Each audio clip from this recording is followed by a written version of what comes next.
रसूलुल्लाह किसी को हिंदुस्तान भेजेंगे तो खाली हाथ भेजेंगे? हाँ, मौलाए कायनात का जानशीन बनकर, शेरे खुदा का जानशीन बनकर कोई आएगा, खाली हाथ आएगा?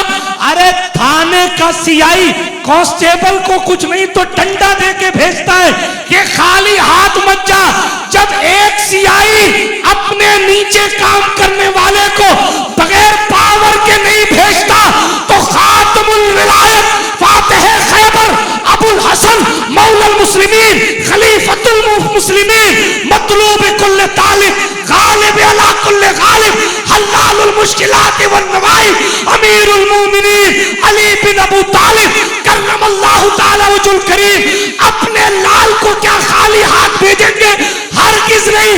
ये अली की जानशीनी और ये मौलाए कायनात के खून की तासीर थी कि अना सागर पर ख्वाजा को जाने की भी जरूरत न थी, बल्कि मुरीद कह देता चल तुझे ख्वाजा ने बुलाया है तो पूरा सागर उस गागर में आकर गरीब नवाज ने पूरी दुनिया में हिंदुस्तान को इस शान के साथ पहचानवाया। उनके शहर का इतना तकद्दुस बढ़ा कि दुनिया के किसी भी मुसलमान के सामने आप फकत अजमेर का नाम ले लीजिए, आपको किसी वतन का नाम भी बताने की जरूरत नहीं है। दुनिया वतन को जाने न जाने, ख्वाजाए मोहब्बत के वतन को जरूर जाने। इस पर आलम तसव्वुर में अगर देखें तो इस दरबार में अल्लाह अकबर कुतुबुद्दीन बख्तियार काकी सलामी पेश करने आते हैं, बल्कि इन्हीं गलियों में कभी कभी ख्वाजाए खाजगान के पीछे पीछे ख्वाजा कुतुब भी चला करते थे। इन्हीं गलियों में बाबा फरीद चिल्ला किया करते थे। अलाउद्दीन अली अहमद साबिर कलियरी निगाहों से औरतों को जला देने वाला नूर लेने के लिए जो मेरे मोहल्ला की जमीन पर आता था। मखदूम अशरफ जहांगीर सबनानी मूर्तियों को कलमा पढ़ा देने वाले पावर लेने के लिए इस जमीन पर आया करते थे।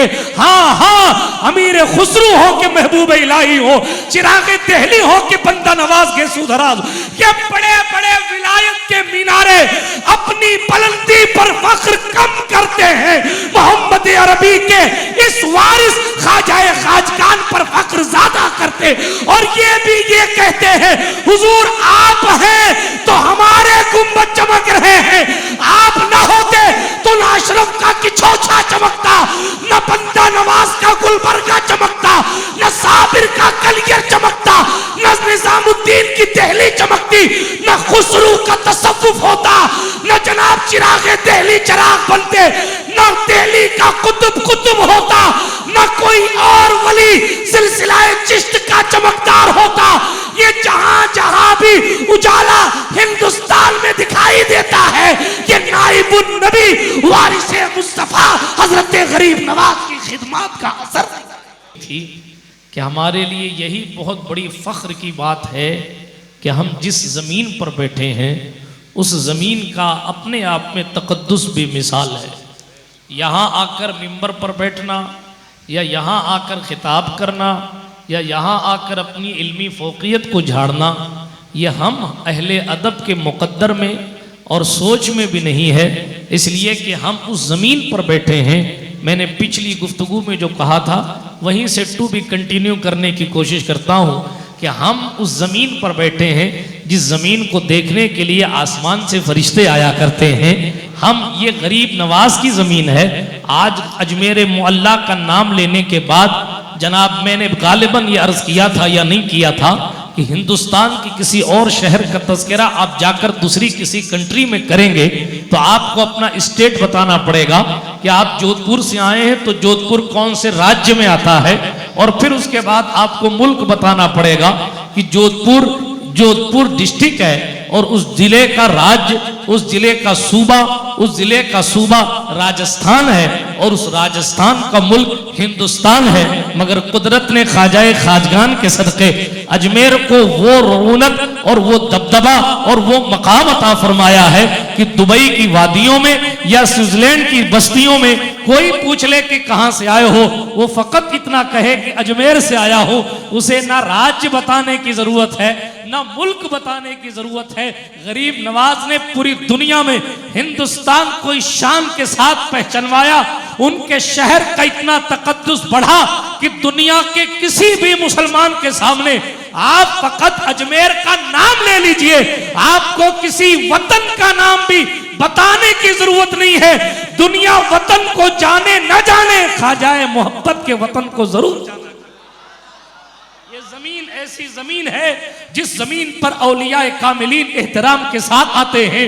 ये मुकद्दस सरजमीन ऐसी है जिस पर आलम तसव्वुर में अगर देखें तो इस दरबार में अल्लाह अकबर कुतुबुद्दीन बख्तियार काकी सलामी पेश करने आते हैं। बल्कि इन्हीं गलियों में कभी कभी ख्वाजाए खाजगान के पीछे पीछे ख्वाजा कुतुब भी चला करते थे। इन्हीं गलियों में बाबा फरीद चिल्ला किया करते थे। अलाउद्दीन अली अहमद साबिर कलियरी निगाहों से औरतों को जला देने वाला नूर लेने के लिए जो मेरे मोहल्ला की जमीन पर आता था। मखदूम अशरफ जहांगीर सबनानी मूर्तियों को कलमा पढ़ा देने वाले पावर लेने के लिए इस जमीन पर आया करते थे। हाँ हाँ, अमीर खुसरू हो कि महबूब इलाही हो, चिराग दहली हो कि बंदा नवाज के सुधराज, ये बड़े बड़े विलायत के मीनारे अपनी बुलंदी पर फख्र कम करते हैं। मोहम्मद अरबी के इस वारिस ख्वाजाए खाजगान पर फख्र ज्यादा करते और ये कहते हैं हुजूर आप हैं तो हमारे गुंबद चमक रहे हैं, आप न होते तो न अशरफ का किछोछा चमकता, न बंदा नवाज का गुलबर्गा चमकता, न साबिर का कलियर चमकता, न निजामुद्दीन की दहली चमकती, न खुसरू का तसव्वुफ होता, न जनाब चिराग दहली चिराग बनते, न दहली का कुतुब कुतुब होता, न कोई और वली सिलसिलाए चिश्त का चमकदार होता। ये जहां जहां भी उजाला हिंदुस्तान में दिखाई देता है, ये नाइबुन नबी वारिसे मुस्तफा हजरत गरीब नवाज की खिदमत का असर है।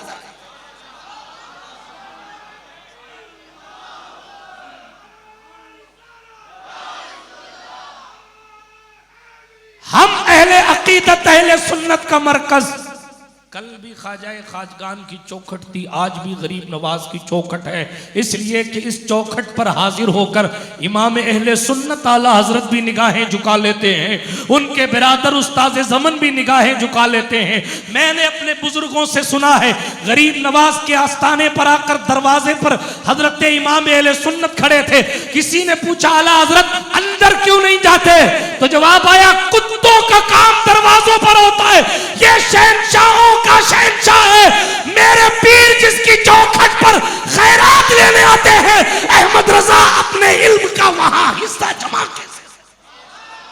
ये हमारे बुजुर्गों का कैरेक्टर था। ये गरीब नवाज का दरबार है। हाँ, लेकिन हमारी बदआमालियों की वजह से, हमारी कंडीशन की वजह से अजमेर मोहल्ला का तकद्दुस, माफ कीजिएगा, पामाल करने की नापाक कोशिश की जा रही है, क्योंकि हमारा किरदार ऐसा हो गया। क्यों? इसलिए कि हमने राहे गरीब नवाज को छोड़ दिया। हुजूर गरीब नवाज की शान ये थी कि अगर कोई खंजर लेकर आ रहा है तो उसका दिल भी तोड़ा नहीं जा रहा कि आओ। सारे लोगों को, किस्सा तो आपने सुना हुआ है, दरबार में जो बैठे थे सबको काम पे भेजा और खंजर वाले को कहा आओ मेरे पास और अपने दिल की हसरत को पूरी कर लो। राहे ख्वाजा तो ये है कि दिल न तोड़ा जाए। हम क्या कर रहे हैं? तबसरे की जरूरत नहीं है, सिर्फ इशारा करके गुजरता। गरीब नवाज सरकार ने कुर्बानियों का तसव्वुर पेश किया।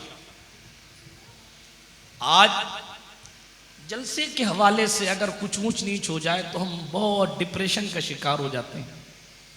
तो जरा सा गौर कीजिए कि वो कंडीशन क्या रही होगी जब ऊंटों की जगह भी बैठने नहीं दिया जा रहा।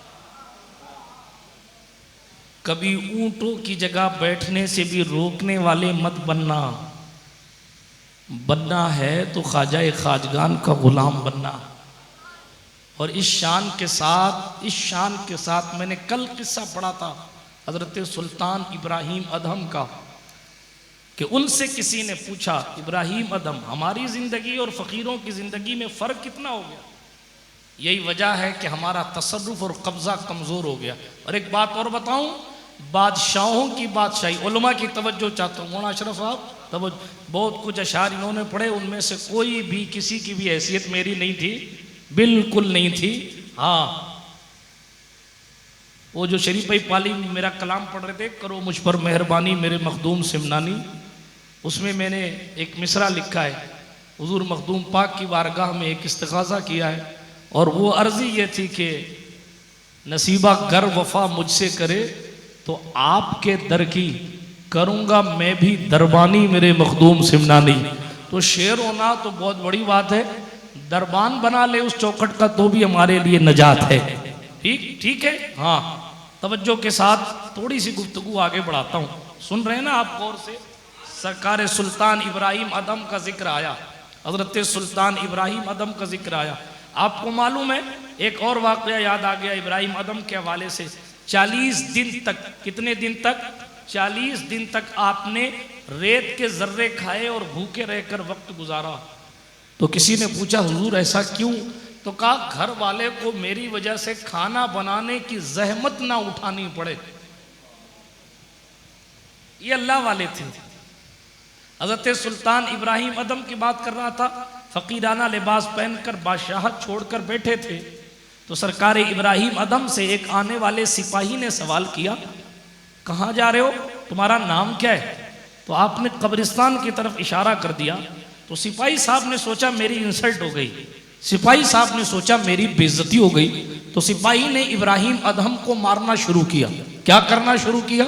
मारना शुरू किया। इसीलिए आप इस बात का ख्याल फरमाया कीजिए कि अगर कोई काम हमारी मर्जी के मुताबिक ना हो तो ये ना सोचें कि कोई कमी रह गई होगी, बल्कि हुजूर मुफ्ती आजम राजस्थान फरमाया करते थे कि शर में भी खैर का पहलू निकालने की कोशिश किया करो। अल्लाह रब्बुल इज्जत बेहतर फरमाने वाला है, वो जानता है कि चीजें कहाँ बेहतर हो सकती हैं, तो उसके वो हमसे ज्यादा अपने दीन से प्यार करता है। हम उसके दीन से प्यार करते हैं तो उसकी अता से करते हैं, उसके दीन की खिदमत की कोशिश करते हैं तो उसकी अता से करते हैं। वो हमसे ज्यादा अपने दीन से प्यार करता है। जब वो हमसे ज्यादा अपने दीन से प्यार करता है तो अगर जलसे में बारिश हो जाए तो परेशान मत हुआ करो, जलसे में कोई रोक टोक हो जाए तो परेशान मत किया करो, इसलिए कि आपके सवाब में इंशाल्लाह कोई कमी नहीं होगी, इसलिए कि सवाब तो नियतों के मुताबिक दिया जाता है। सवाब नियतों के मुताबिक दिया जाता है। आपकी कोशिश और आपकी तैयारी किया थी, बरोज़े क़यामत सवाब आपको उस हवाले से मिलेगा। और फिर जो कुछ मशक्क़तें आई उन पर जो सब्र का आपने जनाबे वाला लिबादा ओढ़ रखा, ये तरीक़ा ख्वाजाए ख्वाजगान है कि अगर ऊँट बैठने की जगह से भी उठा दिए जाए तो बददुआ नहीं करते, बल्कि पलट के फरमाते ठीक है तेरे ऊँट ही बैठे रहेंगे। हमें क़यामत तक के लिए ख्वाजा का ये अमल बताता है, दीन के लिए निकलोगे तो लोग जानवरों की जगह भी तुम्हारे बैठने में तकलीफ महसूस करेंगे, लेकिन सामने वाला आपसे तकलीफ महसूस कर रहा है उस टेंशन में मत रहना, बल्कि खुदा तुमसे काम ले रहा है इसकी खुशी मनाते, इसकी खुशी मनाते रहना। यही सरकार गरीब नवाज का तरीका है, यही ख्वाजाए ख्वाजगान का तरीका है।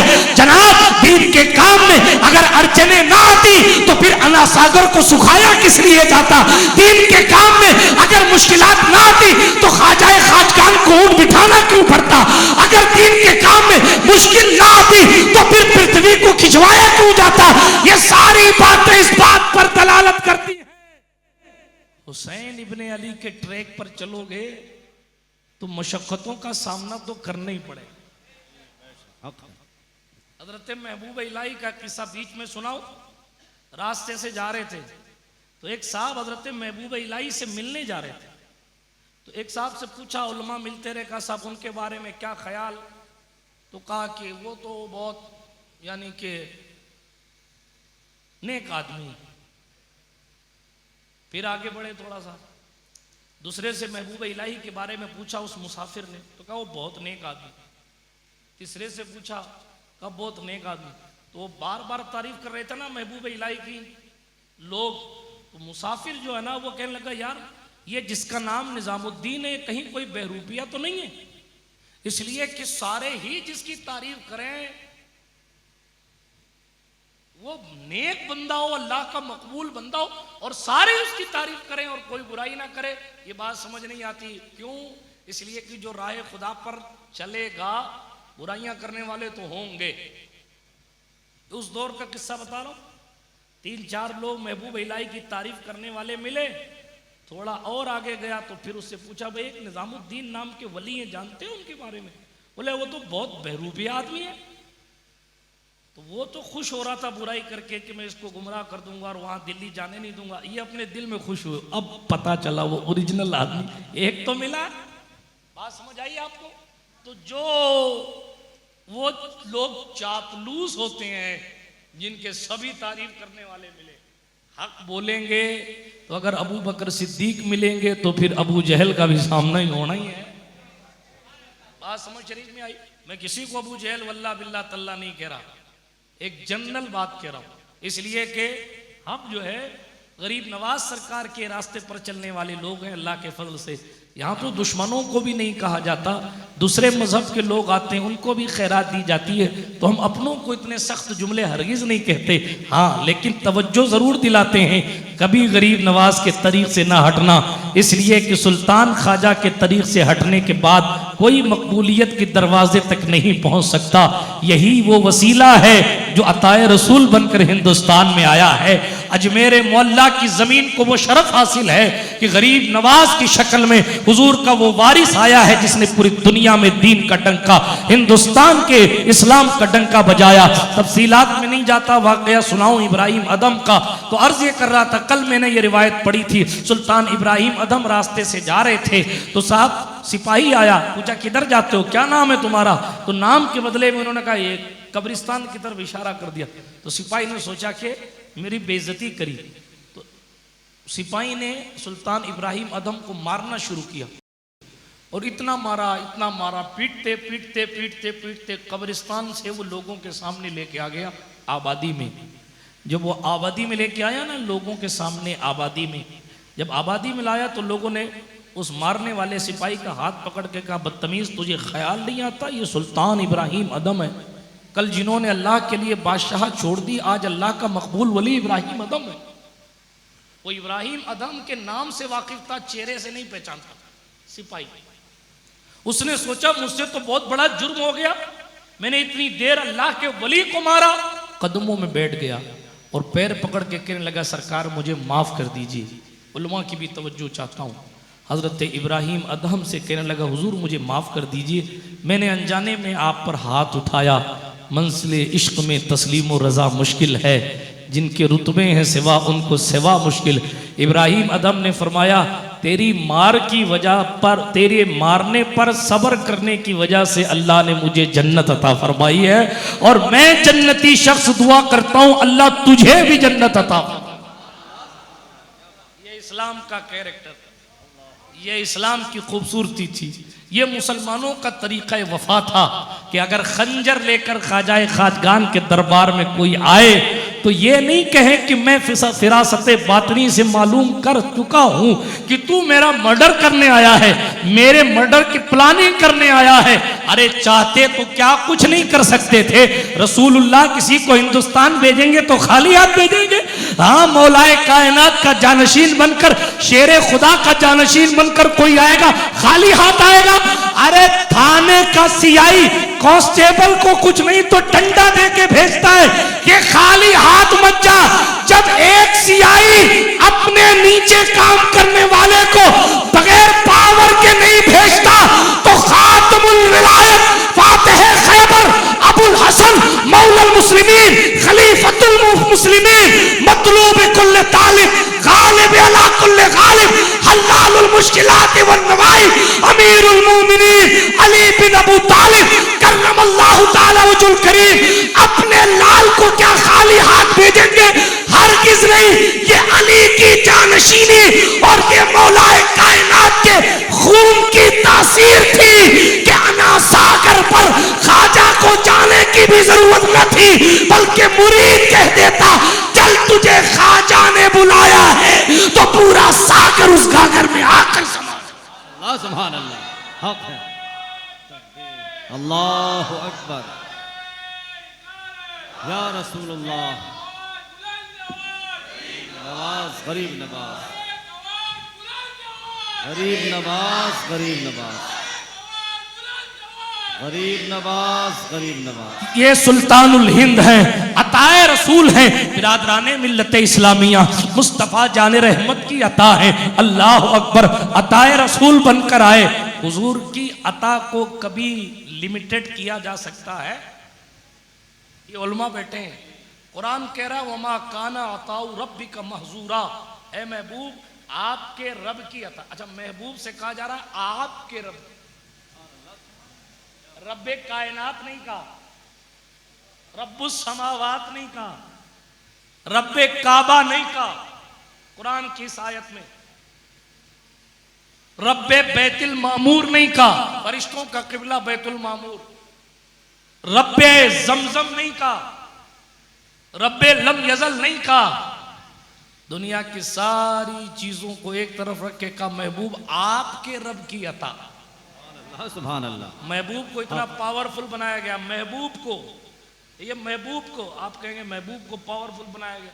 हाँ, कुरान ने एक मकाम पे कहा, हजरत सुलेमान का जिक्र करते करते, हाजा अता उना, ये हमारी अता है। फमनुन औ अमसिक बिगैर हिसाब, है सुलेमान एहसान करो या ये अताएं रोक लो बगैर हिसाब। सुलेमान अलैहिस्सलाम को अनलिमिटेड अता करने की इजाजत दी गई, तो सुलेमान तो मुक्तदी थे मस्जिद अक्सा में। जब कुरान के नजरिए से सुलेमान को अता करने में बगैर हिसाब का लफ्ज अता किया गया, अरे सुलेमान तो मौजूद थे मस्जिद अक्सा में, उनके वालिद दाऊद भी मौजूद थे मस्जिद अक्सा में, मस्जिद उन्होंने बनाई थी, जनाब जिन्नातों से काम उन्होंने करवाया था। गौर कीजिएगा, मस्जिद का मुतवल्ली मस्जिद अक्सा वहां मौजूद है, मगर मस्जिद अक्सा का मुतवल्ली, मस्जिद अक्सा का बानी वो मुसल्ले पर नहीं आ रहा, बल्कि फातिमा के बाबा का इंतजार किया जा रहा है। क्योंकि अहले सुन्नत के इमाम ने कहा नमाज अक्सा में था यही सिर, आया हो माने अव्वलो आखिर के दस्त बस्ता है पीछे हाजिर, जो सल्तनत आगे कर गए थे। तबारकल्लाह ये शान तेरी, तुझी को ज़ेबा है बेनियाजी, कहीं तो जोशे लंतरानी, कहीं तकाज़े विसाल के थे। मैं फिर कभी कसीदा मेराज पढ़ूंगा, लेकिन सुलेमान पीछे खड़े, जो 3 मील दूर से चींटियों की आवाज सुनते हैं वो मुक्तदी है। सुभान अल्लाह, सुभान। तो जो उनका इमाम है वो कितना सुनता होगा? सुभान अल्लाह, सुभान अल्लाह। हक है, हक है। इमाम तबरानी एक हदीस लाए और इस हदीस के रावी ही मौला अली है, और मौला अली फरमाते हैं, सुनिए रिवायत याद आ गई, सुना दो, मौजू से थोड़ा सा हट के है, लेकिन हुजूर की जात पर हो। शरीफ भाई कहेंगे ना सरकार की बातें, तो कुछ सरकार की बातें की जाए, बैकग्राउंड सुन लीजिए, फिर ख्वाजाए खाजगान की बातें सुन लीजिए। बात को तेजी से इख्तिताम की तरफ लेकर आऊं। रिवायत याद आ गई, सुना दूं? इजाजत है? हाथ उठा कर कहें या रसूल अल्लाह। माशाअल्लाह। सरकार मदीना सल्लल्लाहु अलैहि वसल्लम की महफिल में एक शख्स आया, हुजूर अलैहिस्सलातु वस्सलाम से सवाल किया, मेरे मौला अली क्या फरमा रहे हैं? हदीस शरीफ है। आज सुन्नी आलिम शेर पढ़ता है, सरकार में ना अल्लाह है ना हाजत अगर की है, तो प्रोफेसर और डॉक्टर इंजीनियर के मुरीदीन कहते हैं शायरी, शायरी कहते हैं, शायरी, शायरी से दलील पकड़ते हैं। बेवकूफ़, शायरी से दलील नहीं पकड़ते, बल्कि हम इस एतबार से वो शायरी दलील के तौर पर लाते हैं कि इस शायर ने किसी हदीस को पढ़ के ये मिसरा लिखा हो। और ये हदीस शरीफ सुनिए, मौलाए कायनात इस हदीस के रावी हैं। हजरत मौला अली कहते हैं, एक शख्स आया हुजूर से सवाल किया, और फिर अली हैदर ने कहा कि सुनो लोगों, मेरे हुजूर कभी किसी को ना नहीं कहते थे। हदीस है ये, ना नहीं कहते थे। अगर सरकार को देना होता था तो दे देते थे, नहीं देना होता था तो खामोश हो जाते। ये मौला अली कह रहे हैं, जो खुद बेमिसाल सखी है वो कह रहा है कि मेरे हुजूर ऐसे सखी हैं। अंदाजा कीजिए, सुभान अल्लाह। सरकार इमाम कायनात मौलुल मुस्लिमीन हज़रत अली बिन अबू तालिब फरमाते हैं, कहा लोगों, मेरे सरकार की शान ये है कि सरकार को देना होता तो दे देते, ना देना होता तो ना नहीं कहते, चुप हो जाते, ना नहीं कहते, खामोश हो जाते, ना नहीं कहते, ना कहते ही नहीं। इसीलिए कहा वाह क्या जूदो करम है शहे बता तेरा, नहीं सुनता ही नहीं, सुनेगा कैसे, हुजूर कहते ही नहीं,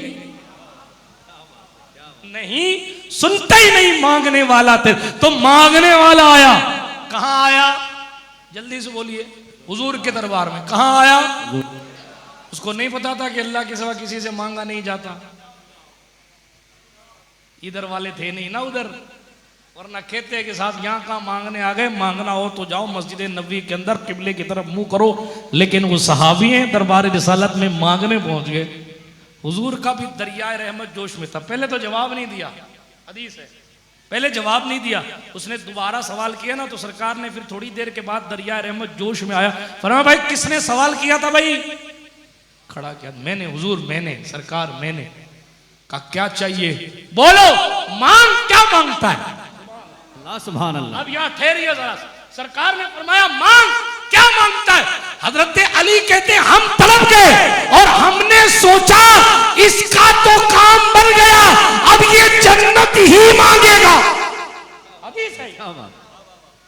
सहाबा का अकीदा था मदीने में बैठे बैठे ये ज़हरा का बाबा यूं ही जन्नत दे देता है। इसीलिए अली हैदर कहते हमने सोचा कि अब ये जन्नत ही मांगे, मगर वो तो गांव वाले साहबी थे, उन्होंने कहा कि या रसूल अल्लाह मुझे सवारी चाहिए। हजरत अली ने कहा यार, हुजूर ने फरमाया जो चाहे मांग, ये कह रहा सवारी चाहिए। सरकार ने फरमाया ठीक है दी गई, और मांग। अल्लाह सुभान अल्लाह। एक और मौका दिया गया, ये और मौका दिया गया। मैं अभी किस्सा नहीं पढ़ रहा, हदीस की किताब मैंने बयान कर दी, हुजूर की हदीस पढ़ रहा हूँ। रावी का नाम बता दिया, मौला अली खुद रिवायत करते हैं। फरमाया हुजूर ने दोबारा मौका दिया, इरशाद फरमाया और कुछ मांग। तो आराबी कहते हैं गांव के साहबी को, तो उन्होंने कहा सरकार वो जो सवारी हो ना, तो सवारी के ऊपर क्या है कि वो साजो सामान वो सब सफर का ज्यादा सफर भी दे दो। तो हुजूर ने फरमाया दिया गया, ठीक ये होगी बात। उन्होंने सवारी मांगी और सफर का सामान मांगा। फिर सरकार ने, देखो मैं यहाँ ठहर के कहूँ, अभी हदीस नहीं पढ़ रहा हूँ, अभी मैं अपनी बात कर रहा हूँ, यहाँ ठहर के सुनो गौर से, क्या शान है। हुजूर ने उस बंदे को सवारी भी दे दी, सवारी का सामान का ऐलान भी कर दिया कि हाँ भाई इसको ज्यादा सफर दे दो। अब सरकार हमारे और आप जैसे लोगों को बताने के लिए कि अल्लाह की अता से मोहम्मदुर रसूलुल्लाह का मर्तबा क्या है, ये बताने के लिए अब सरकार फरमा रहे हैं ओहो इसने तो ये मांगा। कैसी वो बुढ़िया थी मूसा कलीमुल्लाह से जो मांग रही थी, वो हमारे वाले बेचारे इसने सफर का सामान मांगा और ऊँटनी। तो साहबा ने कहा हुजूर वो बुढ़िया वाला किस्सा भी सुना देना, वो कौन सी बुढ़िया थी और मूसा से क्या मांग रही थी। ये भी इसी हदीस में सरकार मुस्तफ़ा करीम ने फरमाया मूसा कलीमुल्लाह को जब हुक्म हुआ, तवज्जो है आपकी, मूसा कलीमुल्लाह को जब हुक्म हुआ कि आप अपने बनी इसराइलियों को लीजिए और निकलिए, पार कर जाइए नदी को, तो जैसे ही रास्ते से निकले ना तो लश्कर घूमता था, घूम के जहां से चले थे वहीं आ जाते, दरिया मिल ही नहीं रहा। सरकार मूसा ने रब की बारगाह में अर्ज की मालिक बात समझ नहीं आ रही, मैं रास्ता तलाश कर रहा हूं, रास्ता नहीं मिल रहा। कहा मूसा यूसुफ का जिस्म इसी जमीन पर दफन है। फिर सुनिए, यूसुफ का जिस्म इसी जमीन पर दफन है। यूसुफ इब्ने याकूब अलैहिस्सलाम, उनका जिस्म इसी जमीन पर दफन है। उनके इस बस्ती को छोड़ ही रहे हो तो जिसमें यूसुफ को भी अपने साथ ले जाओ। पता चला ये मूसा के टाइम से पहले का भी अकीदा है कि अल्लाह वालों का जिस्म भी खराब।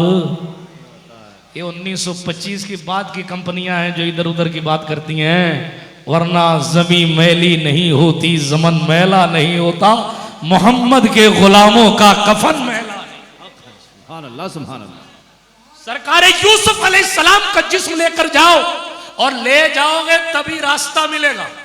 ओहो तबर्रुक, बहुत कुछ तबसरे किए जा सकते हैं लेकिन आगे बढ़ता हूं। ये बात हो गई। अब अपने लश्कर से पूछा कि भाई कोई जानता है कि यूसुफ का जिस्म कहां है? अल्लाह पाक ने मुझे फरमाया कि साथ जा रहे हो तो जिस्म यूसुफ को भी लेके जाओ, लेकिन कब्र यूसुफ कहां है मुझे नहीं मालूम, तुम में से किसी को मालूम है?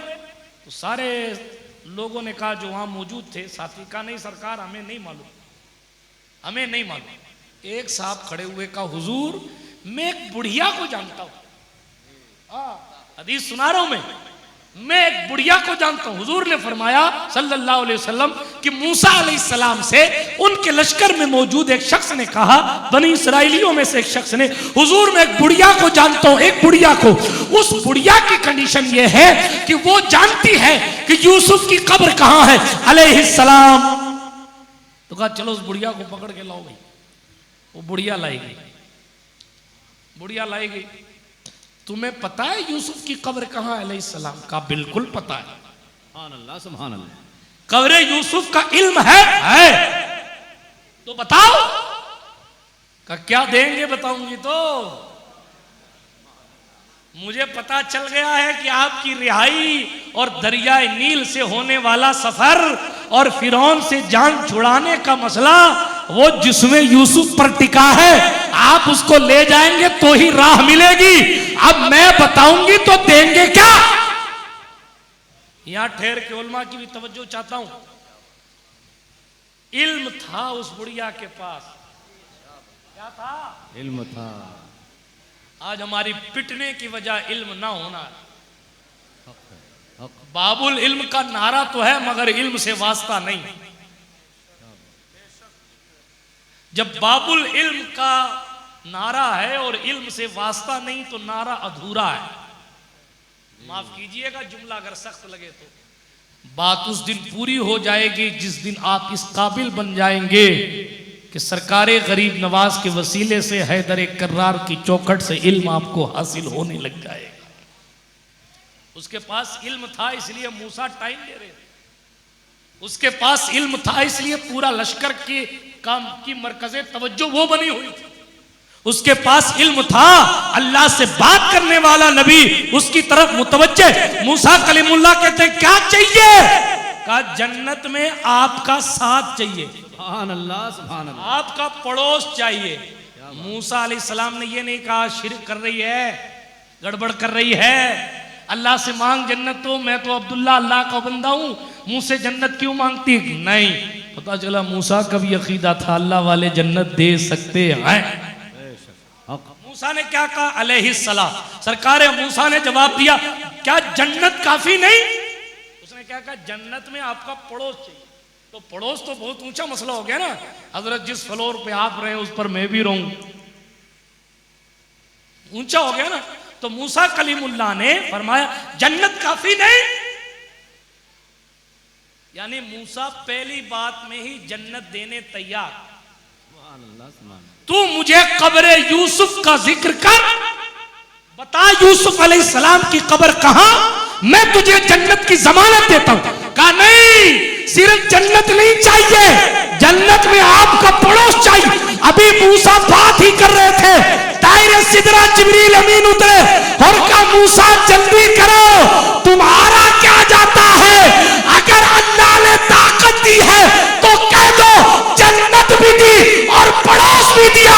अजमेर वालों, जब मूसा को जन्नत में अपना पड़ोस देने की ताकत है तो एक मोहम्मद अरबी ने भी मदीने की जमीन से ऐलान किया, फरमाया ये हसन है, ये हुसैन है, ये अली है, ये फातिमा है, जो इन सब से मोहब्बत करेगा वो जन्नत में मेरे दर्जे में मेरे साथ है। सुभान अल्लाह।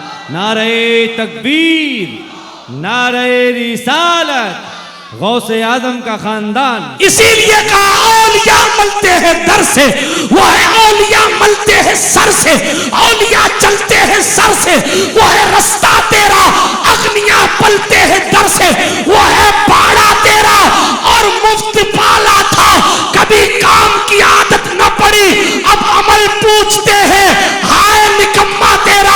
मैं तो मालिक ही कहूंगा कि वो मालिक के हबीब यानी महबूब व मुहिब में नहीं मेरा तेरा। सुभान अल्लाह, सुभान अल्लाह। हक सुभान अल्लाह सुभान अल्लाह। जब उनको इतना पावर है कि वो जन्नत में पड़ोस दे सकते हैं, तो उनकी अता से अली हैदर करार जन्नत नहीं दे सकते? बिल्कुल। वो विरासत लेकर ख्वाजा खाजगान आवे, सुभान अल्लाह, जिस पर भी निगाह डाल दें दिल की दुनिया को बदल दें, जहन्नमियों को जन्नती बना दें, अंधेरे को उजाले में तब्दील कर दें। सुभान अल्लाह। ये रसूल पाक सल्लल्लाहु अलैहि वसल्लम की शान, हुजूर की शान तो हुजूर की शान। मगर मैंने क्या अर्ज किया था, जो इतनी ताकत रखता है अल्लाह की अता से, वो खाली हाथ भेज देगा अपनी अता को? खाली हाथ नहीं। यही वजह रही, अरे यहां आने से पहले ही गरीब नवाज कमाल को पहुंचे हुए थे, बहुत पहले कमाल को पहुंचे। अजमेर तो बाद में आए, उस्मान हारूनी से मुलाकात तो पहले हो चुकी थी। अजमेर तो बाद में आए, कोई औलियाए कामिलीन से मुलाकात पहले हो चुकी। ख्वाजाए खाजगान की जिंदगी हमारे लिए और आपके लिए नमूना अमल। मगर इख्तियार की बात करूंगा तो बात बहुत दूर जाएगी। पावर तो लोग यहां से लेते हैं, आकर यहां से लेते हैं। खिज़्र से पूछे कोई और कुतुब से सीखे, तेरे दरबार में आने का करीना ख्वाजा। हाँ, सरकारी गरीब नवाज का दरबार तो बहुत आला दरबार है, लेकिन माफ कीजिएगा, गरीब नवाज एक मिशन लेकर आए थे। मिशन क्या था? सुभान अल्लाह, शिर्क से बचो, रसूल की तालीम को आम करो। और ऐसी प्रैक्टिकल जिंदगी दिखाई हमें और आपको। आज तक दुनिया हैरत में है कि क्या किसी की जिंदगी ऐसी भी हो सकती है। हम और आप तो छत के नीचे बैठे ना, साउंड लगा हुआ है, लोग बैठे हुए हैं, बात चल रही है। गरीब नवाज सरकार कई साल तक तो अना सागर के किनारे या आपके करीब पेड़ के नीचे बैठकर दीन का काम करते रहे, पेड़ के नीचे बैठ। लेकिन वो 40 फकीर साथ लाए थे। उनकी दुनिया ये थी कि बस ख्वाजा इधर जा रहे हैं तो हम इधर जाए। फकीरों की बादशाही और हुकूमत की बादशाही, यानी राजाओं की बादशाही में बहुत फर्क है। राजाओं की बादशाही, प्रधानमंत्री की बादशाही 5 साल के लिए होती है, 5 साल के बाद फिर चुनाव करवाना पड़ता है। फकीरों की बादशाही में टाइम पीरियड नहीं होता। तवज्जो है आपकी? फकीरों की बादशाही में टाइम पीरियड होता है? नहीं होता। अगर टाइम पीरियड होता तो 900 साल से हुकूमत कैसी चल रही होती? Time period.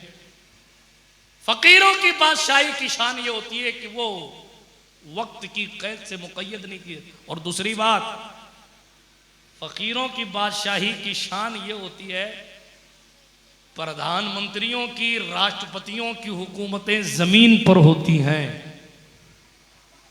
सुभान अल्लाह। और फकीरों की बादशाही सिर्फ जमीन पर नहीं होती, बल्कि जमीन वालों पर भी होती है। वो अल्लाह की अता से दिलों के मालिक होते हैं। वो जिसको चाहते हैं करीब करते हैं और जिसको चाहते हैं दूर करते हैं। तो अर्ज ये कर रहा था, ख्वाजा खाजगान की जिंदगी हमारे लिए नमूना है। मगर अफसोस कि हमने सरकार ख्वाजा पाक की जिंदगी सही मानों में पढ़ी नहीं और उस पर अमल पैरा होने की, माफ कीजिएगा, कोशिश नहीं की। अगर की होती तो ये हालात नहीं होते जो हम निगाहों के सामने देख रहे हैं। क्या? अपनी दुकान चलाने के लिए और अपना धंधा चलाने के लिए किसी के बारे में झूठ गढ़ लेना, झूठा इल्जाम लगा देना, शिकायतें और मुसीबतों की दहलीज तक दुश्मन को पहुंचा देना, भाई दोस्त को पहुंचा देना, मेरा फायदा हो जावे सामने वाले का घाटा ही घाटा हो, ये तरीके तो गरीब नवाज के नहीं थे, कोई भी कर। गरीब नवाज सरकार की शान तो ये थी कि रह के फाकों में गरीबों को खिलाने वाले ऐसे होते हैं मोहम्मद के घराने वाले। ये उन्होंने करके दिखाया ना। आप तो अजमेर वाले, आपको तो पता है, आपने तो उलमा से सुन रखा है। 2 चादर पे जिंदगी गुजारी और वो चादर भी जगह जगह से फटी हुई थी, लेकिन कभी खूबसूरत जुब्बे की तरफ तवज्जो न करी। अगर करी है किसी चीज की तरफ तवज्जो तो अंधेरे दिल को रोशनी बख्शने के लिए तवज्जो करी। इसलिए हम जब मिशन गरीब नवाज पर चलेंगे तो मुसीबतें आएंगी, मुश्किलात। बल्कि एक बात कहूं, मुसीबत आने लगे तो यकीन कर लेना चाहिए कि ट्रैक सही है। रुकावटें आए तो इस बात का यकीन कर लेना चाहिए कि ट्रैक सही है, अगर ना तो फिर हालात, अल्लाह की पनाह, माहौल कैसा। तेजी के साथ आगे बढ़ूं और इख्तिताम की सरहद तक लेकर कुरान मुकद्दस की एक आयत का टुकड़ा तिलावत, वत्तबि सबीला मन अनाब इलै, इत्तिबा करो उस रास्ते की जो रास्ता मेरी तरफ लाता है। किस तरफ? अल्लाह फरमाता मेरी तरफ। हुजूर गरीब नवाज का सबसे बड़ा मिशन भटके हुओं को खुदा की रहमत की तरफ लाओ। जो लोग खुदा फरामोश हो गए हैं उन्हें खुदा शनास बनाओ, खिदमत खल्क करो। और चलते चलते अर्ज करूं, खिदमत खल्क का माना सिर्फ ये नहीं है कि भूखों को खाना खिलाओ, बल्कि बेनमाजी दोस्त को नमाज पढ़वाओगे, ये भी खिदमत खल्क है। मखलूक की खिदमत का माना सिर्फ ये नहीं है कि आप 100, 500, 1000 की किसी की मदद कर दो, बस इसी पर सब्र है। नहीं, बल्कि आपका दोस्त कोई अहले सुन्नत की राह से भटक गया है तो उसे राह अहले सुन्नत पे लाओ, ये जहन्नम से बचाना है। ये भी असल में खिदमत खल्क। मौलाए कायनात ने फरमाया था, दोस्त वही होता है जो अपने दोस्त की आखिरत की फिक्र किया करे। इसीलिए गरीब नवाज जानशीने सरकारे मौलाए कायनात बनकर, वारिसे मौलाए कायनात बनकर, जानशीने उलूमे मौलाए कायनात, वारिसे उलूमे मौलाए कायनात बनकर हिंदुस्तान की जमीन पर तशरीफ लाए और ऐसे ऐसे खूबसूरत फैसले और ऐसी ऐसी हिकमतें पेश की लोगों के सामने कि तैयारे कुफ्र में आज तक गरीब नवाज के नाम की हैबत बरकरार है। सुल्तानुल हिंद के नाम की हैबत आज तक कुफ्र में बरकरार। क्यों? इसलिए कि अली हैदर के इस शेर को कुदरत ने वो ताकतें दी थी, इनके लिए दुनिया को, अल्लाह अकबर, यूं समझे कि दुनिया हथेली में मुस्तफा जान रहमत की अता से रेत के जर्रे की तरह गोया के, या सरसों के जर्रे की तरह गोया की निगाहों में देख। ये ख्वाजाए खाजगान, इनके बारे में लिखा है ये हर रात खाना काबा जाया करते थे। हम तो यहाँ तड़प रहे हैं, हुजूर एक बार मदीना भेज दो, इधर निगाह कर दो तो मेरा भी वीजा आ जावे, मैं भी हज करने चला जाऊं। और इनका क्या था, सालों तक, कई साल तक लोगों ने हजरत सरकार गरीब नवाज को रात में हरम शरीफ में इबादत करते देखा। जिंदगी के आखिरी उम्र में किसी ने राज, बल्कि किसी ने नहीं, सरकार गरीब नवाज के सामने किसी ने जिक्र किया कि फला फला कहता है कि आप फला रात को मक्का मुकर्रमा में थे, तो मुस्कुराए और खुद ही राज फाश किया। अल्लाह का फजल है, इतने इतने साल हो गए, मोइनुद्दीन हसन हर रात काबा जाया करता है। आप कहेंगे ऐसा भी हो सकता है। मैंने बहुत साल पहले इस पर तकरीर करी थी, जब सुलेमान के आसिफ बरखिया सबा से, मुल्क सबा से तख्ते बिल्कीस ला सकते हैं पलक झपकते ही,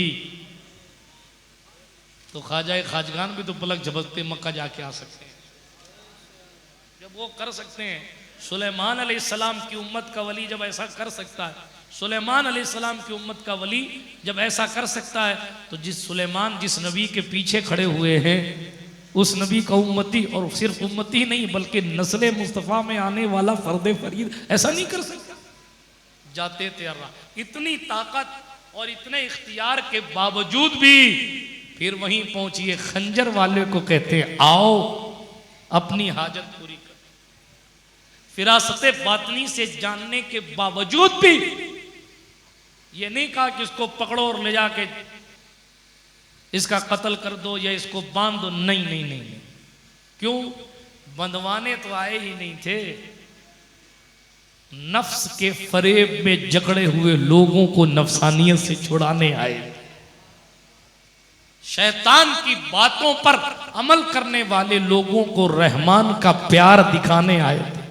आए इसीलिए थे कि खुदा फरामोश बंदों को खुदा शनास बनाया जाए, खुद भूखे रहे लेकिन लोगों को रब के करीब तक पहुंचाया। खुद परेशान रहे लेकिन लोगों की परेशानी दूर करते रहे। खुद फटा पहनते रहे लेकिन आने वाले को नवाजते रहे। खुद किसी से नहीं मांगते थे लेकिन कोई किसी से कर्जा मांगता तो उस जमीन को सोना बना बनाकर उसका कर्जा अदा करते रहे। खुद अगर उनके दरबार में कोई आए कि मेरे बेटे को हाकिम वक्त ने मार डाला है, तो उसको जिंदगी देने के लिए उसके वहां तक जाकर दुआएं करके मुर्दों को जिंदा करते रहे। अपने लिए कुछ नहीं किया सिवाय अच्छे आमाल के, कभी अपनी ख्वाहिश पर अमल न किया, बल्कि मुस्तफ़ा की उम्मत की खिदमत में लगे रहे, लगे रहे, लगे रहे, लगे रहे, लगे रहे। क्यों? इसलिए कि वारिसे सरकार इमाम हुसैन बनकर आए। सब कुछ कुर्बान करने के बावजूद दीन फैलाना मकसद है। ये दीन ही की खिदमत थी। दीन ही के लिए ईरान के सजिस्तान को छोड़कर अजमेर की पहाड़ियों को आबाद किया ताकि दीन सुरखरू हो। बस इसी पर गुफ्तगू को ख़त्म करने लगाऊं। दीन को सुरखरू करने के लिए उन्होंने वतन छोड़ा, रिश्तेदार छोड़े, कराबतदार छोड़े, और हम दीन के लिए बुरी आदतें नहीं छोड़ सकते। छोड़ना तो दूर की बात, अब तो दीन का मजाक बनाना शुरू। दीन का कोई किसी सहाबी पर बात कर रहा है, कोई नौजुबिल्लाह मिन जालिक किसी फलां पे, किसी फलां पे। आपका कद इतना बड़ा हो गया है, नौजुबिल्लाह मिन जालिक, अस्तगफिरुल्लाह। हम गरीब नवाज सरकार के बारे में कोई उल्टा सीधा लफ्ज सोचना, बोलना तो बड़ी बात हो गई, सोचने का ख्याल भी अपने जहन में नहीं लाते, क्योंकि वो अल्लाह के रसूल के औलाद हैं। तो जो अल्लाह के रसूल के दोस्त और साथियों, उनके हवाले से हम कोई जुमला कैसे सोच सकते हैं? गौर करने की बात है। लेकिन हाँ, आज अहले सुन्नत चारों तरफ से घिरे हुए हैं और हर तरफ से फितना है, और इन तमाम फितनों का जवाब एजुकेशन है। इन तमाम फितनों का जवाब इल्म है। अगर आप पढ़ेंगे नहीं ना, तो मुस्तकबिल में और बहुत ज़्यादा परेशानियां क्रिएट होने वाली हैं। कैसे डिफेंड करेंगे आप? कैसे डिफेंड? अल्लाह की पनाह, 7 बार माज़ अल्लाह। लेकिन इतना याद रखिएगा कि मुस्तफ़ा जान रहमत से जो चीज़ भी मंसूब हो जाए उसकी कदर बढ़ जाती है। आप चादर क्यों चूमते हैं? चादर क्यों चूमते? क्यों चूमते? क्या चादर गरीब नवाज की इस्तेमाल की हुई चादर है? नहीं ना। जो मज़ार अक़दस पर रखी हुई है चादर, उसको क्यों चूमा जाता है? क्यों? सिर्फ इसलिए चूमा जाता है कि कब्र ख्वाजा से टच है। और कब्र की मिट्टी को या कब्र को क्यों चूमा जाता है? और दूसरी मिट्टी को तो नहीं चूमते आप। उस मिट्टी की अजमत इसलिए कि वो मिट्टी जिसमें ख्वाजा से टच है। गरीब नवाज के जिस्म से मिट्टी लगे और मिट्टी के ऊपर चादर रखी जाए तो हम चादर को भी चूमते हैं। डायरेक्ट गरीब नवाज के जिस्म पर नहीं लगी वो चादर, मिट्टी की कई तहों के ऊपर जाकर वो चादर है। जिस रसूल के जिस्म से डायरेक्ट अबू बकर सिद्दीक का हाथ टच हुआ हो, उसकी अजमत के बारे में बोल सकते हैं? जिस अबू बकर ने हुजूर को अपने कंधे पर उठाया हो, बलफ्ज़े दिगर हुजूर के वजूद के निशानात जिसके कंधों पर मौजूद हों, उस अबू बकर की अजमत का अंदाजा लगाया जा सकता है। सरकार ने आज भी जिसे अपने कल्ब के पास सुलाया है, नक्शा उठाइए आप कब्र रसूल का, ये कब्र रसूल है। इस तरफ इधर काबा है कब्र रसूल के, जिसमें रसूल के इस तरफ काबा है। जाहिर बात है कि सुन्नत रसूल के मुताबिक मुसलमान जब इस दुनिया से जाता है तो उसका किबला, उसका चेहरा किबले की तरफ होता है। रिश्तेदारों में अगर किसी का ना भी हो तो लोग चेहरा किबले की तरफ कर देते हैं कि साहब इधर किबला, जिस्म यूं रखा कब्र में, चेहरा इस तरफ, चेहरा इस तरफ और दिल इस तरफ। हुजूर का वजूद नाज गुंबदे खजरा के नीचे, अर्श से ज्यादा नाजुक वो जगह, अल्लाह के अर्श से ज्यादा नाजुक वो जगह जहां जिस्म रसूल सल्लल्लाहु अलैहि वसल्लम और हुजूर के जिस्म के बिल्कुल पास में, इधर काबा है जिधर सरकार का चेहरा किबला है, और इधर दिल है जिधर हुजूर का सीना है, उसी के सामने अबू बकर का सर है। समझ शरीफ में बात आ रही है? खाका में बता नहीं सकता, सिर्फ इशारे से समझा रहा हूं। अल्लाह माफ करे, ये भी हम अहले अदब के नजदीक करीब बेदबी है, लेकिन हालात माहौल ऐसा कि समझाना भी जरूरी है। हुजूर का वजूद नाज है, उधर मिसाल के तौर पर किबला है, उधर सरकार का चेहरा अक़दस है, ये सरकार का जिस्म मुबारक है। दिल बाईं तरफ होता है, कल्बे मुस्तफा बाईं तरफ है, और अबू बकर का जिस्म भी बाईं तरफ है। जिधर कल्बे मुस्तफा है, जिधर हुजूर का दिल है, उधर ही अबू बकर का जिस्म है। और सुने, अबू बकर को जब सुलाया गया तो उनका चेहरा भी किबले की तरफ किया गया, उनका चेहरा भी किबले की तरफ था, है, रहेगा। उनका चेहरा भी इधर है, किबले से पहले हुजूर का दिल है, जिधर दिले मुस्तफा है उधर ही किबला है। इसीलिए अहले सुन्नत के इमाम ने कहा, सुनो, महबूब रब्बे अर्श है इस सबस कुब्बा में, और पहलू में जलवागाह अतीको उमर की है, जिसे कयामत तक के लिए अपने दिल के करीब रखा।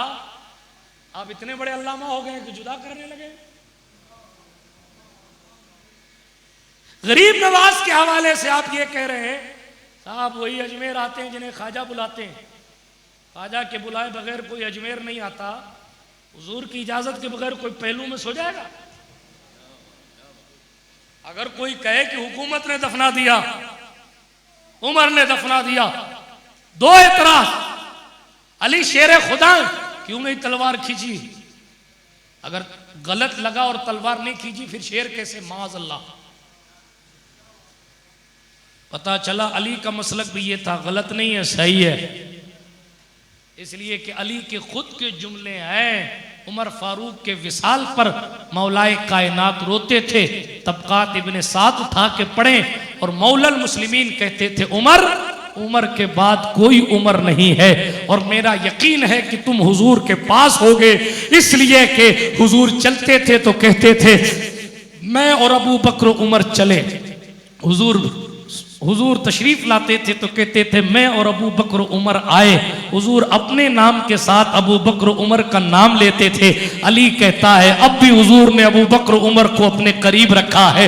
बल्कि हदीस शरीफ में आया, पैगंबर इंसानियत तशरीफ लाए, एक हाथ में सिद्दीक अकबर का हाथ था, एक हाथ में हजरत सरकार फारूक आजम का था, और हुजूर ने दोनों हाथ उठाए, और दोनों हाथ उठाकर सहाबा के दरमियान कहा, सुनो, मैं मोहम्मद यूं ही अपने दोनों साथियों के साथ जन्नत में चला जाऊं।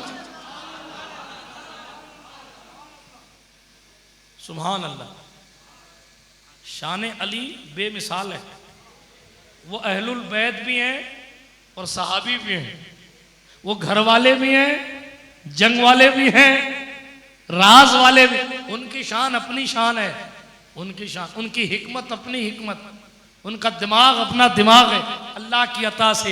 यही वजह रही कि सरकारे उमर फारूक आजम कहा करते थे, ए अल्लाह, उमर को हर उस मुश्किल मसले से बचा के रखना जिसकी मुश्किल कुशाई के लिए अली मौजूद ना हो। बात समझ आ रही है आपको? क्यों अल्लाह ने अक्ल ये सीधी। एक शख्स आया, वाकया सुना दूं? टाइम है? टाइम तो हो गया, बोनस सुना देता हूँ। हाँ, और अलार्म बज गया, शिन्नी विन्नी आ गई है, मैं बात को खत्म करता हूँ तेजी के। सरकार मौलाए कायनात की बात है, हिकमत की बात आगे तो सुनाऊं, इजाजत है? हाँ, और इसलिए हम अजमेर मोहल्ला में जब बात करते हैं तो सिर्फ आपको सुनाना मकसूद नहीं होता, हमारे लिए अलल ऐलान कहता हूँ, इतना काफ़ी है।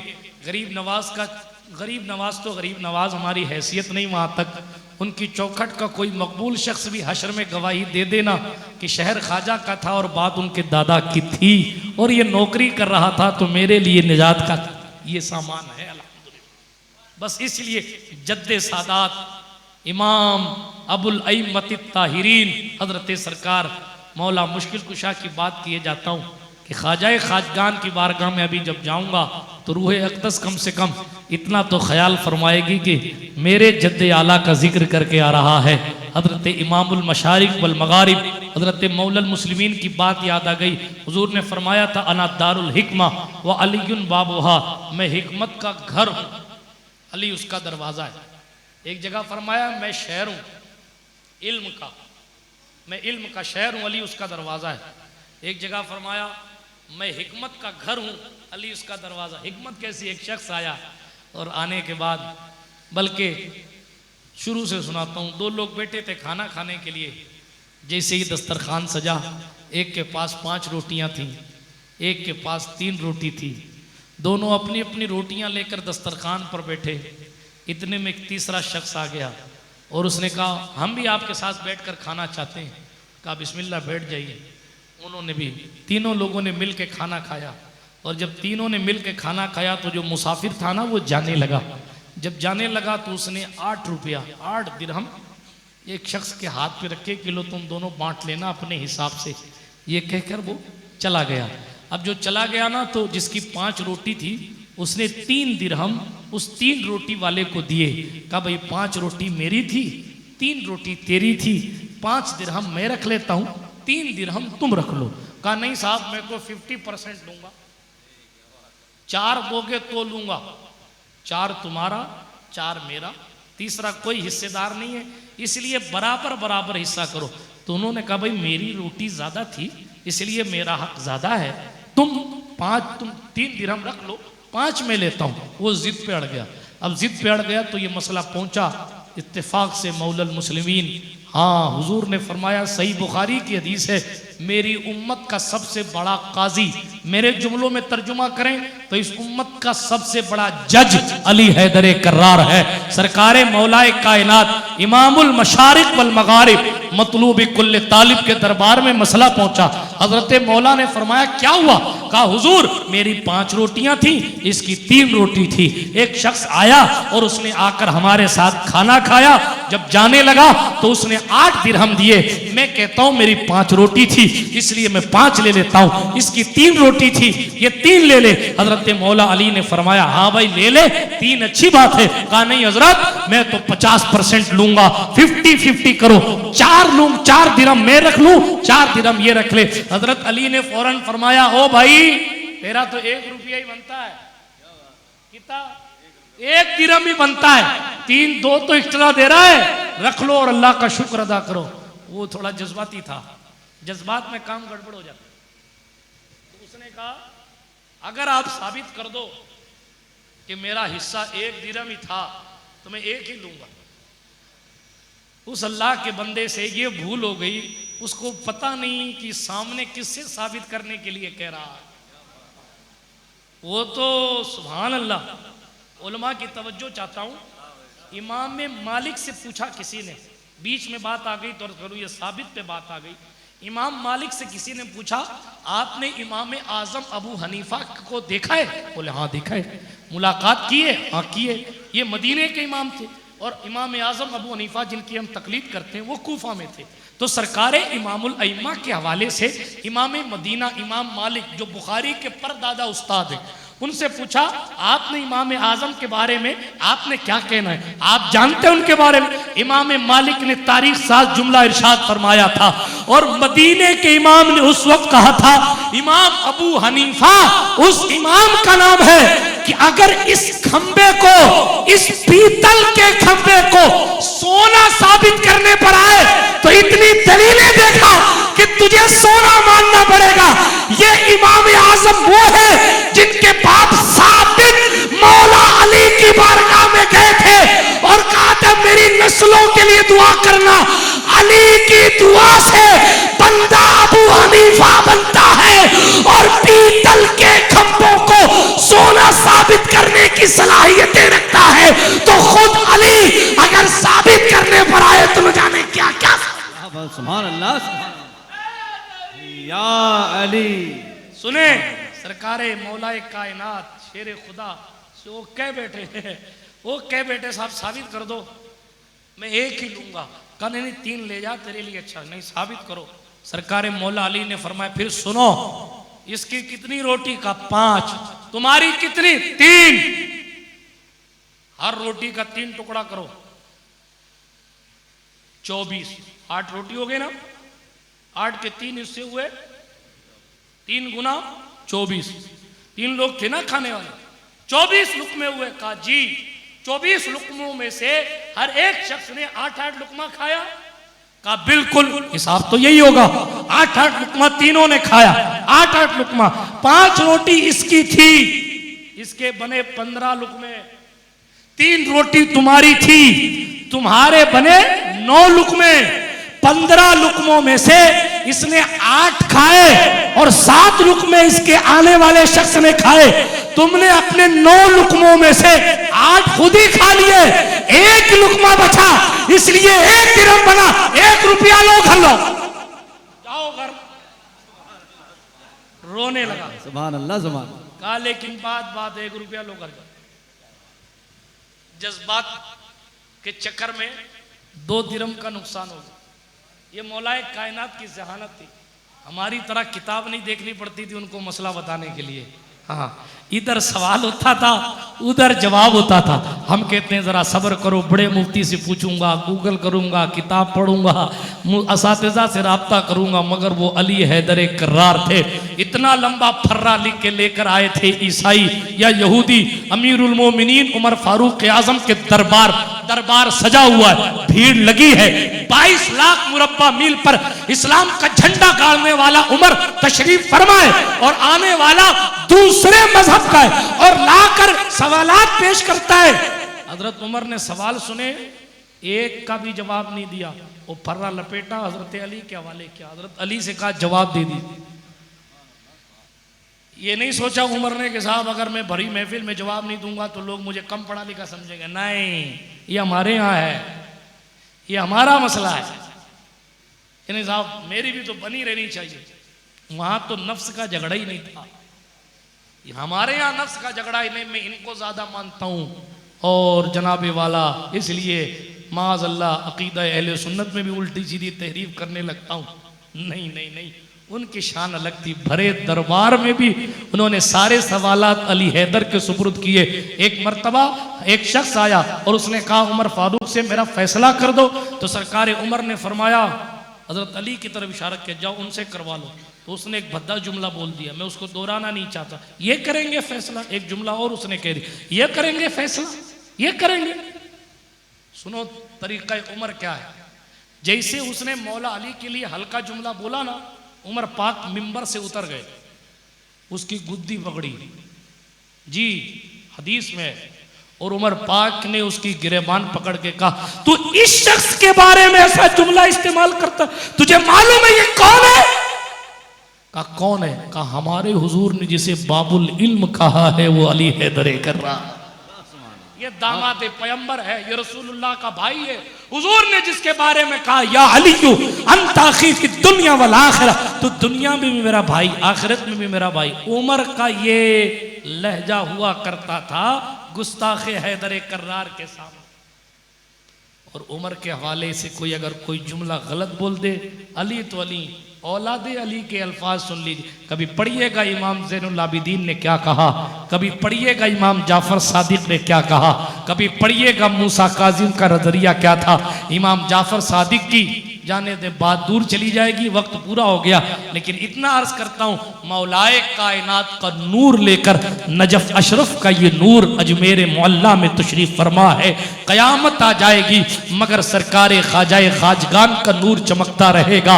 इसलिए कि जनाब किसी पर्टिकुलर एक जगह पर गरीब नवाज की तालीम नहीं है। कहां कहां से तालीमाते ख्वाजा को मिटाओगे। मैंने शुरू में अर्ज किया सिर्फ अजमेर ही नहीं बल्कि कल साबिर अली अलाउद्दीन अली अहमद का कलियर भी गरीब नवाज की तालीम का निशान है। हजरत मखदूम पाक का किचोचा भी सरकार गरीब नवाज की तालीम का निशान है। हाँ हाँ, गुलबर्गा की खूबसूरती भी गरीब नवाज सरकार की तालीम के निशान। कहाँ कहाँ से तालीमाते ख्वाजा को मिटाया जाएगा, कहाँ कहाँ से गरीब नवाज सरकार की तालीम से लोहा लिया जाए। लेकिन बात सिर्फ इतनी बात है, अगर आज भी हो इब्राहिम सईमा पैदा आ कर सकती है अंदाजे गुलिस्तां पैदा। हमें गरीब नवाज सरकार के तरीके पर चलना है। एक तो नमाजों की पाबंदी करनी, दूसरे शादियों के मौक़ों पर ये जो हमारे मुआशरे में हो रहा है, जो कुछ नाच गंदगी बुराई हो रही है, ऐसा नहीं कि साहब हम नहीं जाते बात खत्म, नहीं, आप रोकने की कोशिश करें। ये गरीब नवाज का तरीका है। हाँ आमीन, दुआ करें जिंदगी भर सुनाता ही रहूं और नौकरी करता ही रहूं। तो अर्ज ये कर रहा था, सुल्तान ख्वाजा की जिंदगी पढ़ें और सरकार गरीब नवाज ने हमें और आपको जो तालीम दी है ना, उस तालीम को जाने भी और उस पर अमल पैरा भी। शादियों के मौक़ों पर एक बात आखिरी कर दूं, हजरत गरीब नवाज दीन की खिदमत की भागा भागी में खुद शादी करना ही भूल गए। हाँ की नहीं, जमाना गुजर गया कि तो हुजूर ख्वाब में आए और सरकार ने ख्वाब में आकर इरशाद फरमाया, मोइनुद्दीन हसन सारी सुन्नतों पर अमल किया है तो इस पर भी कर ही ले। जरा ठहरे, गौर करें, हम जिस ख्वाजा को मानते हैं वो दीन के लिए इतना डेडिकेटेड है कि शादी करना तक ख्याल में नहीं आया, बस दीन दीन दीन दीन। और हमारा हाल ये है कि जब 2-4 दिन शादियां होती है ना घर में, तो हमें दीन याद ही नहीं रहते। हम भूल जाते हैं कि हम रामलाल की कैटेगरी में है कि हबीबुल्लाह से हमारा रिश्ता। हाँ, सोचते हैं कि शादियों के दिनों में जनाब बेपर्दगी जायज है, सोचते हैं। हम सोचते हैं किसी की बहन बेटियों को हल्दी के नाम पर हाथ लगाया जा सकता है। ये शादियों के मौक़ों पर किसी से भी, किसी के हाथ में भी बहन अपना हाथ देकर किसी भी गैर महरम से चूड़ियां पहन सकती है, मेहंदियां लगवा सकती हैं। दीन भूल गए 3-4 दिनों में शादी। अभी तो शादी है मौलाना, अभी कहाँ जमात की बात करते हो, अभी कहाँ मदरसे की बात करते हो, अभी कहाँ दीन की बात है। अभी तो हमारे घर में शादी है। ओ भाई, दीन नहीं होता ना तो शादी किसी काम की नहीं थी। दीन अहम है, इसलिए शादी के दिनों में दीन न भूल जाया करें। ख्वाजाए खाजगान को दीन अहम है। गरीब नवाज के करीब होना है, उनके दीन का काम कीजिए, वो खुद ही अपने करीब कर लेंगे इंशाअल्लाह। और करीब होने का माना सिर्फ करीब खड़े रहना नहीं है। हाँ, उवैस करनी तो थे कहाँ, हुजूर थे कहाँ, लेकिन इतने करीब हैं कि उमर और अली से पूछा गया हुजूर की भौ मिली थी कि जुदा थी, तो उमर पाक की निगाह झुक गई, अली पाक की निगाह झुक गई और उवैस ने कहा मैं बताता हूं कि कैसी थी। क्यों क्यों? इसलिए कि ये बताना था कि करीब जो खड़ा है दोस्त होता नहीं, हर हाथ मिलाने वाला। कोई करीब खड़ा है तो इसका माना ये नहीं वही करीब है। कुतुबुद्दीन बख्तियार काकी तो दिल्ली है, कितनी दूर है, मगर बताइए उनसे करीब है कोई? ख्वाजा फकर तो सरवार शरीफ में है, मगर बताइए उनसे करीब है कोई?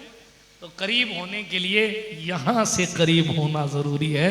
अल्लाह पाक ख्वाजाए खाजगान से हमें दिल वाली कुर्बत अता फरमाए और उनकी रूहानी फैजान से हमें और आपको माला माल फरमाए।